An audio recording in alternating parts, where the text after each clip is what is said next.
Bonjour toi, tu vas bien? Oui, coucou! Hello les amis, j'espère que vous avez la patate. Bienvenue dans cette nouvelle vidéo. Aujourd'hui, je vais vous parler d'un truc intéressant. Je vais vous parler des vacances justement d'un nomade digital. Est-ce qu'un nomade digital prend des vacances? Comment et pourquoi prendre des vacances quand tu es nomade digital? Si ça t'intéresse, on voit ça tout de suite. C'est parti! Comme d'habitude les amis, n'hésitez pas à cliquer ici dans la description juste en dessous pour télécharger les 6 secrets pour entreprendre jeune et réussir. C'est pour booster tes projets en 2017, pour exploser et rentrer dans la communauté des entrepreneurs jeunes qui réussissent. Tu vas recevoir un email par semaine pour te motiver et réussir tes projets. Voilà, ben écoute, on s'est posé là, je voulais te poser avec la vue sur la mer. Malheureusement, j'ai pas réussi, donc ben, on va se poser là bien au calme avec la musique à fond. J'espère d'ailleurs que tu m'entends bien. Et puis ben, je vais te partager pourquoi du coup ben, j'ai pris des vacances, dans quel cadre et qu'est-ce qu'il faut faire. Il y a beaucoup de mes amis qui m'ont conseillé de prendre des vacances. Ils m'ont dit Enzo, tu es en train de faire un burn-out, tu pètes un câble, tu as vraiment besoin de vacances justement pour prendre du recul sur ton business, pour pouvoir être plus focus, plus inspiré quand tu vas revenir finalement sur tes tâches quotidiennes. Moi, je suis actuellement au décollage de mon activité. Je leur ai dit, mais c'est pas possible. No way que je prenne des vacances. No way que je m'arrête. Il faut vraiment que j'avance.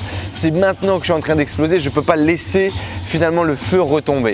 Et qu'est-ce que j'avais tort. Et parfois, les amis, il faut écouter ce que les gens vous disent, ce que vos amis vous disent, parce qu'ils n'ont pas toujours tort. Et donc, du coup, effectivement, cette capacité à être la tête dedans, à ne plus voir rien d'autre. Et moi, je disais, mais t'inquiète pas, je pars bientôt au voyage. Je pars au Canada, je pars en Roumanie. Mais non, parce qu'en fait, je pars pour bosser. Et même là, quand je fais mes petits voyages, je bosse et je bosse à 200%. L'intégralité de mon focus est sur le boulot, sur les tâches que j'ai à faire, et je me rends même pas compte moi-même que je suis fatigué et que je manque d'énergie finalement au boulot. Et ça, je l'avais vu notamment à travers l'arrêt de mes vidéos quotidiennes. Cette prise de recul que j'ai voulu faire à travers la vidéo était aussi pour ça, l'idée de savoir vraiment pourquoi je faisais les choses, comment j'allais les faire. Et beaucoup de mes amis m'ont dit, il est temps que tu prennes des vacances, il est temps que tu partes. Et donc du coup, je les ai écoutés. Bon, j'ai aussi écouté ma chérie qui m'a dit, allez, on y va, c'est top, la République dominicaine, etc. Bon, j'ai craqué, même si c'était hors de mon budget, si c'était cher. Je me suis dit que j'en avais besoin et qu'il était peut-être temps d'y aller. Et donc voici les 3 tips ou les 4 tips que je peux vous donner sur pourquoi prendre des vacances et comment les prendre. La première des choses, c'est déjà prendre une destination qui est différente de ce que vous avez l'habitude de faire. Si c'est pour partir une destination dans laquelle vous partiriez dans un projet nomade digital, c'est pas la peine. Et ça vous fera pas votre coupure, ça vous fera pas votre game. Donc vraiment, prenez une destination différente. Moi, j'ai fait carrément un truc que j'aurais pas fait quoi. Là, je suis dans un club en République dominicaine et je serais pas du tout venu ici dans ce contexte-là, et même dans mes voyages perso ou dans mes voyages nomades digitaux. Donc vraiment, il y a un décalage et c'est pour ça que voilà, j'ai pas bossé autant ou comme je l'aurais voulu ou dans les conditions que je voulais, parce que les conditions pour bosser ici, elles sont pas là. Les conditions pour faire la fête, oui, pas pour bosser. Deuxième chose, avoir une connexion Wi-Fi qui est un peu merdique. Ben ouais. Parce que même si la connexion Wi-Fi elle est merdique, ça va vous faire chier, ça va vous empêcher de rester collé à votre ordinateur. Il y a une fois où j'ai fait un run de 5 heures d'affilée à bosser, je m'en suis même pas rendu compte, la connexion était ok et c'était fluide. Et du coup, j'ai oublié de rejoindre les autres à la plage, à la mer, etc. Et c'est pas bon du tout. Ça nous empêche de décoller un petit peu de ce qu'on a prévu et de ce que l'on veut faire. Bon, la musique est en train d'augmenter le volume là. J'espère que c'est good. Je vais voir un peu pour me bouger, dire qu'on soit sûr de bien entendre. Voilà, au moins ici, on est au calme. Je vais pouvoir vous finir de vous expliquer ce que je faisais. Donc l'idée du coup, c'est d'avoir une connexion Wi-Fi qui est pas très bonne. Comme ça, effectivement, vous n'allez pas rester collé à l'ordinateur et vous allez être obligé un petit peu de vous détacher de votre boulot et de kiffer. Sinon, vous allez vous stresser et ça va pas être bon.